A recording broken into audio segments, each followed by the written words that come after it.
Información, diálogo y análisis con nuestros invitados.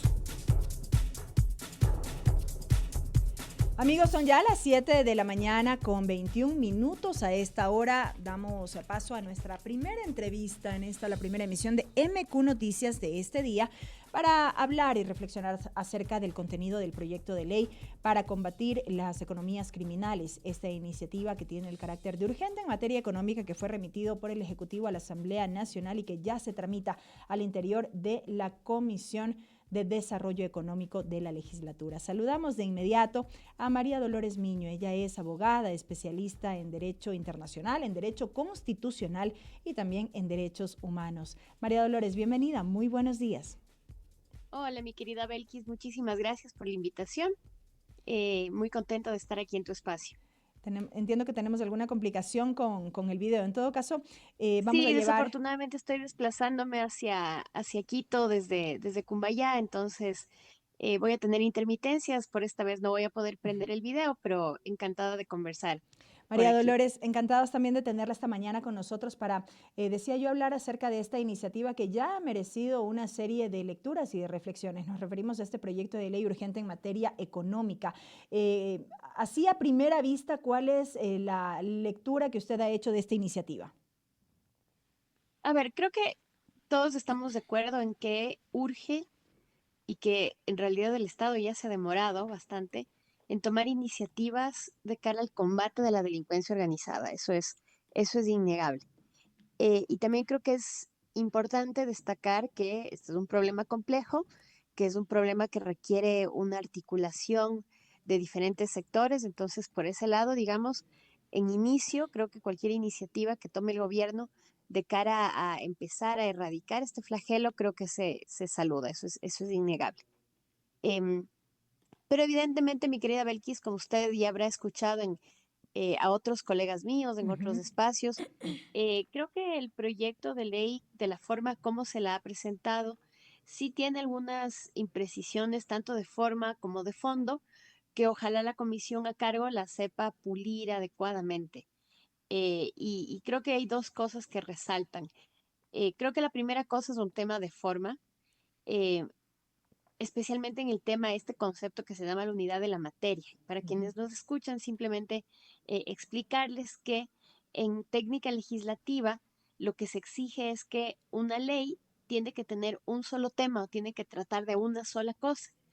Y en ocasiones anteriores, ya la Corte Constitucional ha declarado la inconstitucionalidad de leyes que son multitema o que abordan demasiadas aristas de diferentes temas. Acordémonos, este fue el caso, por ejemplo, de la ley, no recuerdo exactamente el nombre, que se emitió durante o después del terremoto de 2016, que Respecto de tenía la cual cuestiones que... hicieron un símil con la denominada ley Trole de hace muchos años atrás. Exactamente, entonces acordémonos que esa ley que sale en el gobierno de Correa supuestamente decía que era una ley de solidaridad con las víctimas del terremoto, pero ahí encontrábamos cosas que tenían que ver con lo tributario. Había unas normas, recuerdo, que condicionaban ciertos aspectos del ejercicio de la abogacía. O sea, era una ley, digamos, con muchos temas mezclados. Y por eso se declaró la inexequibilidad en ese momento. Entonces, lo que está pasando con este proyecto de ley un poco va por ese mismo lado. Es una ley que se la presenta como de económico urgente, ¿Es y una ley económica urgente realmente? a eso iba precisamente. En realidad, cuando uno revisa el contenido de la ley, no hay aspectos sustanciales que afecten o que modifiquen cuestiones económicas, mucho menos de urgencia. Lo que en realidad hay un par de disposiciones, pero en realidad la mayoría de los artículos de este proyecto de ley más bien parecerían ser reformas a las normas del Código Orgánico Integral Penal y que parecerían apuntar más bien a modificar ciertas cuestiones del proceso penal de cara a, entiendo yo, dificultar la defensa de los delincuentes pertenecientes a grupos de delincuencia organizada que fueran retenidos en el contexto de las operaciones, asimismo darle mayores libertades, si se quiere, a las Fuerzas Armadas y a la policía a la hora de hacer los operativos que tienen que ver con el combate a la delincuencia. La mayoría de disposiciones son en realidad en este sentido y no tanto en economía, pero explicar que quizás la razón por la cual se la empaqueta como una ley de económico urgente es porque este tiene un trámite especial y expedito en la Asamblea. Tiene 30 días la Asamblea para aprobar o desaprobar. Entonces, quizás esta es la razón, pero en realidad creo que la primera crítica es eso. En realidad parecería que no se trata de una ley económica por su contenido ya real, sino una ley que más bien pretende hacer diferentes modificaciones, más bien en el ámbito de lo penal y también en lo constitucional. Acotar varios aspectos sobre lo que ha referido María Dolores, por ejemplo, en lo que tiene que ver con la unidad de la materia. A estas alturas decimos que ese filtro ya se superó en la unidad de técnica legislativa, tanto es así que el CAL calificó a trámite y ya está en trámite este proyecto ya en una de las mesas legislativas. Ahora, me quedo con otro aspecto que usted mencionaba y que tiene que ver con estas libertades que se le otorga a través de la ley a Fuerzas Armadas, a la Policía Nacional para el desarrollo de estos operativos. Este es uno de los aspectos que sí que ha merecido la crítica por parte de diversos sectores, analistas. Fernando Bastias, por ejemplo, quien es conocido por defender derechos humanos, abogado inclusive de la familia de los menores de las Malvinas, ha calificado a este proyecto de ley como una ley del terrorismo estatal. ¿Por qué? Porque él hace referencia a que a través de esta iniciativa, ningún militar o policía, dice él, que comete ejecuciones extrajudiciales o desapariciones forzadas, podrá ir a prisión para evitar su fuga, podrá ir a prisión preventiva. ¿Coincide con este criterio María Dolores Miño? A ver, yo soy un poco más cauta a la hora de categorizar las cosas. No creo tampoco que es cuestión de poner etiquetas rimbombantes o exuberantes, eh, porque al final lo que hay que reconocer es un tema importante. Es decir, el combate a la delincuencia organizada no es un tema fácil y requiere de ciertas normas. Ahora, esas normas siempre van a tener que estar diseñadas dentro de los contornos del derecho constitucional y de las obligaciones internacionales del Estado en materia de derechos humanos. Y yo creo que se hace un flaco favor cuando ponemos etiquetas excesivamente laraquientas, cuando en realidad lo que tenemos que hacer es este ejercicio de cuestionar desde un lugar un poco más moderado. Eh, a mí me preocupa profundamente que el proyecto de ley parecería querer otorgar una suerte de amnistía preliminar y general a todos los miembros de la fuerza pública. Y creo que esto es complicado por dos razones, una razón conceptual y una razón, digamos, más práctica. Desde lo conceptual, en el ejercicio democrático, digamos, es imposible concebir una democracia donde las autoridades no tengan algún tipo de límite. O sea, la característica principal, lo que distingue a la democracia de otros regímenes jurídicos, es que eh, las autoridades todas Uh -huh. tienen algún límite y controla el ejercicio de sus actividades. Lo que propone este artículo es que al menos en el contexto del combate al conflicto armado, que a propósito yo no suscribo con la tesis del conflicto armado, creo que hay una situación de violencia exacerbada y Pero de no una se reúnen los presencia. requisitos necesarios para calificarlo como conflicto armado interno. Así es, o sea, si las personas que hemos estudiado el derecho humanitario ya durante varios años, sabemos que son unos requisitos categóricos muy específicos los de el protocolo adicional segundo a los convenios de Ginebra, y no creo que se verifiquen, o al menos no en todo el país. Por ejemplo, en el caso de Colombia no se habla de un solo conflicto armado. Se habla de casi una decena de conflictos armados alrededor del país.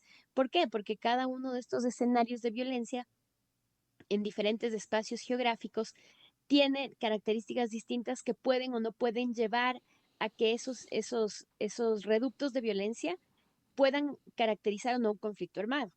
Creo que si la técnica hubiera sido un poquito más sofisticada a la hora de hacer la reflexión, podríamos haber dicho, por ejemplo, quizás en Nueva Prosperina o Flor del Bastión, dada cuenta ciertas características que encuadran en el protocolo 2, tenemos ya situaciones que pueden llamarse conflicto armado, que no es así en el resto del país. O sea, por ejemplo, aquí en la ciudad de Quito Norte no podemos decir no podemos decir eso, no se califica. Uh -huh. Entonces, esa es una crítica. Pero bueno, como la tesis, como el proyecto de ley ya se ha construido en base a la tesis de que sí existe un conflicto armado, se remite a las normas del derecho internacional humanitario. Y esto a mí me llama la atención porque parecería ser que se cree, mi querida Belkis, que la caracterización de conflicto armado permite al Estado y a los agentes estatales que combaten a la delincuencia en el contexto de este tipo de conflictos, saltarse ciertas normas que en realidad, tanto en el derecho internacional humanitario, que es el derecho a la guerra, como en el derecho internacional y de los derechos humanos y constitucional, son inderogables. De hecho, si ustedes revisan el artículo 3 común a los convenios de Ginebra, establece que regula, ese artículo regula especialmente el conflicto armado no internacional, establece una serie de derechos que no son de carácter suspendible ni siquiera en situaciones donde es imposible caracterizar el tipo de conflicto que tenemos, y esos son las privaciones arbitrarias de la vida, las privaciones arbitrarias de la libertad, las torturas, penas y tratos crueles y los castigos sin fórmula de juicio, o sea, el debido proceso.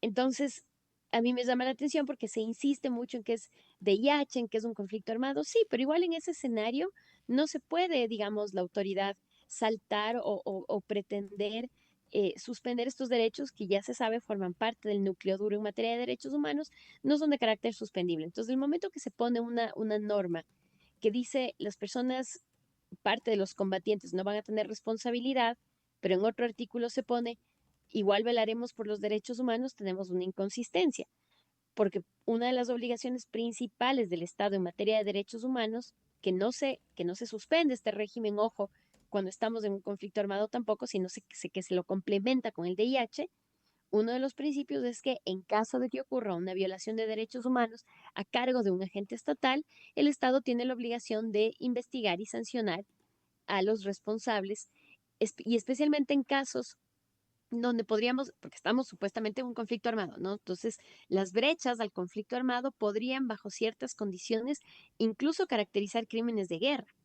Entonces, en crímenes de guerra con todavía mayor insistencia, no se puede establecer regímenes de impunidad anticipada, porque estos delitos, en primer lugar, no prescriben y en segundo lugar hay una obligación ineludible del Estado de investigar y sancionar. Entonces, desde ahí, por ejemplo, ya tienes un foco de inconstitucionalidad y anticonvencionalidad del fondo.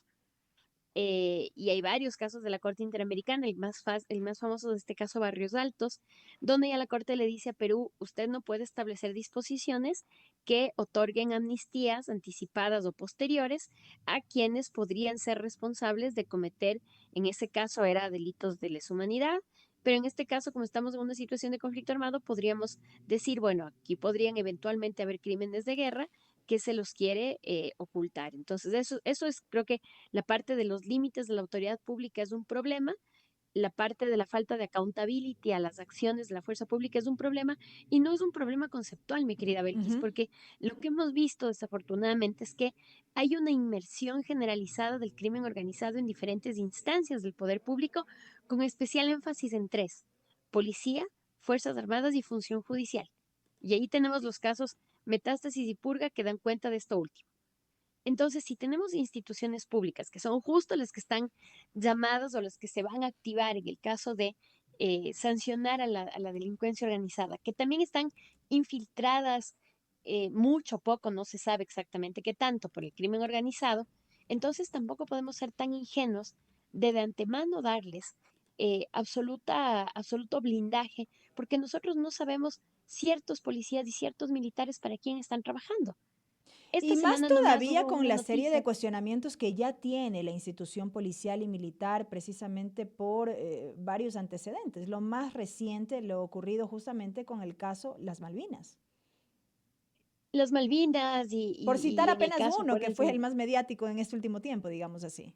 las Malvinas, María Belén Bernal, Ujú, Aidita Ati, o sea, correcto. es eso, digamos, esta es la preocupación en cuanto a que hay todavía no se ha logrado, digamos, creo, sensibilizar ni a las Fuerzas Armadas ni a la policía en su deber de prevenir violaciones de derechos humanos dentro de sus filas y sancionarlas. Esa es una deuda pendiente, y en la medida de que eso no se solucione, no se podría dar amnistías anticipadas a nadie. Pero más allá del tema de derechos humanos, mi querida Belkis, porque yo sé que desde el gobierno de Guillermo Lasso, y esto es atribuible específicamente al gobierno de Guillermo Lasso, se logró una campaña de descrédito efectivo contra la lucha a favor de los derechos humanos y quienes trabajamos en derechos humanos. Ese señor presidente logró estigmatizarnos de esa forma y es un escenario en el cual hoy nos toca trabajar. Hoy el Ujú. señor está abocado a desacreditar a la Corte Constitucional porque se mueve aparentemente en base a sus conflictos y picas personales. Pero ese es el escenario en el que nos toca trabajar. Tenemos este tipo de líderes negativos que lo que hacen es antagonizar a todos quienes no les rinden pleitesía, y entonces hoy quienes trabajamos por los derechos humanos, que en realidad es trabajar por el fortalecimiento democrático, nos vemos abocados a manejar nuestro discurso con mucha cautela, porque esta gente logró sembrar en el imaginario público de manera exitosa esta gran mentira que es que los defensores de derechos humanos alcahueteamos o defendemos la delincuencia, cuando en ese gobierno, por ejemplo, la crítica que hacíamos desde los derechos humanos era precisamente la incapacidad de ese gobierno de controlar el sistema carcelario, que en ese momento, recordemos, estaba azotado por múltiples matanzas. Entonces, lo que se pedía ese tiempo era eso, pero bueno, se lo distorsionó. Ujú. Y hoy por hoy, creo yo que ante este descrédito, necesitamos contarle historias adicionales a la gente. El tema no es solo derechos humanos, porque la respuesta ahí usualmente es, pero es que los delincuentes no tienen derechos humanos. Esa es una discusión que no vamos a tener ahora. Lo que sí es cierto es que el momento que interviene la fuerza pública y detiene a una persona que ha delinquido, se entiende entonces que ya está pagando su pena y no hay necesidad de un maltrato posterior. Pero en fin, más allá de eso, mi querida Belkis, creo que es importante tomar en cuenta otras cuestiones que pasan en la fuerza pública y que no tienen que ver directamente con el tema de derechos humanos, y que son los casos de corrupción, son los casos de infiltramiento y apoyo a la delincuencia organizada, que a mí me preocupan tanto o más que los casos de desaparición forzada y muerte a cargo de agentes de la fuerza pública. Por ejemplo, recién nomás se supo que se había encontrado que un miembro de las Fuerzas Armadas había pasado información de un operativo militar. Y también se ha sabido de situaciones donde miembros de la fuerza pública están vinculados en conjunto con miembros de la delincuencia organizada en actos de extorsión. Entonces tenemos una fuerza pública que desafortunadamente por varias razones está atravesada, sí, está infiltrada por el crimen organizado. Y Y hay muchos mientras esto miembros de no las cambie, fuerzas de nada armadas servirán estos esfuerzos, si se trabajando para... quiere. Entonces, hasta que no haya una Ujú. depuración, yo creo que es un riesgo. Imaginémonos que damos esta amnistía en plancha y estos militares que están trabajando en conjunto con la delincuencia organizada van a poder delinquir a sus anchas. Le estamos ayudando en realidad a la delincuencia organizada. El momento que hay una depuración seria, unos cambios institucionales radicales que nos permitan confiar ciegamente en las Fuerzas Armadas, y no digo todo el mundo porque yo sé de primera mano que hay miembros de las Fuerzas Armadas que tienen un compromiso serio, no solamente con combatir la delincuencia, pero con también respetar los derechos humanos. Yo he tenido el privilegio de reunirme con varios de ellos y sé que tienen la misma preocupación y sé que comparten estas consignas, y sé también que hay una cultura institucional que a veces no les permite, y ocurren cosas profundamente vergonzosas como el caso de las Malvinas, lamentables, Ujú. pero sí sé que no son todos, pero como hay algunos, y esos algunos pueden hacer mucho daño, creo que los primeros esfuerzos para erradicar el crimen organizado tendrían que ser abocados a la limpieza y depuración de las instituciones estatales que están a cargo de investigar y sancionar el crimen organizado: policía, Fuerzas Armadas e instituciones de la función judicial, fiscalía especialmente, y la justicia en primer lugar. María Dolores, Y luego, ajá, ujú, sí, para y finalizar esa parte. no, sí, esa era la idea, mi querida Belis. Tengo un comentario más, pero ya no es de este tema. María Dolores, nada más para concluir lo que tiene que ver con este proyecto de ley en un minuto. Si bien hay una serie de aportes que se están realizando, observaciones que no son menores, como las que, por ejemplo, acaba de compartir con nosotros. ¿Qué expectativa se puede tener ya del trámite mismo de este proyecto en la Asamblea con su conformación actual y de que se acojan también todos estos aportes? Yo confío en que los asambleístas, a pesar de tener una aparente mayoría hacia el partido oficialista, digamos, entiendan dos cosas. Entiendan que ser mayoría, porque ya lo vivimos, desde 2013 vivíamos estas mayorías aplastantes que lo único que hicieron fue generar resentimientos políticos y sociales, que han traído una serie de atropellos a la democracia. Yo quiero creer que con la experiencia que ya vivimos, de las mayorías aplastantes de Alianza País en ese tiempo, quienes hoy son la mayoría de ADN, no son la mayoría además, pero quienes son este gran bloque de ADN, va a entender su lugar que en el legislativo es hacer un contrapeso al poder. Y hacerle contrapeso al poder no es hacer oposición, es colaborar para que las decisiones del Ejecutivo salgan lo mejor posible. Entonces, si del Ejecutivo nos han presentado este proyecto de ley que dice que pretende atacar las economías criminales, pero en ningún momento menciona mecanismos que ataquen ni los sistemas financieros en los cuales circulan los capitales ilegales, ni las instituciones estatales encargadas de controlar el flujo de capitales en el sistema público o privado, en fin. Creo que eso se puede aportar, ¿no? Veamos salvaguardas en el sistema bancario, por ejemplo, donde circulan capitales ilegales, fortalezcamos la UAFE, fortalezcamos al Ministerio de Finanzas, a la Superintendencia de Bancos, para que puedan tener mejores, no sé si mejores, pero por lo menos más eficientes controles, en primer lugar. Y en segundo lugar, recordar que tanto los asambleístas como cualquier otro funcionario público tiene un deber en el marco de sus funciones realizar siempre controles convencionales y constitucionales adecuados. Es decir, si es que yo como asambleísta estoy enfrentado a aprobar o desaprobar una norma que contiene disposiciones que son abiertamente inconstitucionales, pues yo tengo la obligación de pulir ese artículo de tal suerte que no viole la Constitución. Y lo último es entender que la Constitución es un marco que garantiza la democracia y unas condiciones de convivencia mínima entre ciudadanos. Y que no hay que tenerle miedo a la Constitución, no hay que satanizar a la Constitución y mucho menos hay que satanizar al órgano que por Constitución está encargado de velar porque los otros órganos actúen en consonancia con la Constitución, que es la Corte Constitucional. Y Correcto. esto lo digo a propósito de algunas declaraciones que he escuchado ayer encabezando esta campaña de descrédito, lo digo con mucha molestia, este expresidente Lazo, Ujú. que fue quien propuso la muerte cruzada, quien nos llevó a esta crisis y la muerte cruzada que él la propuso, la Corte Constitucional le concedió.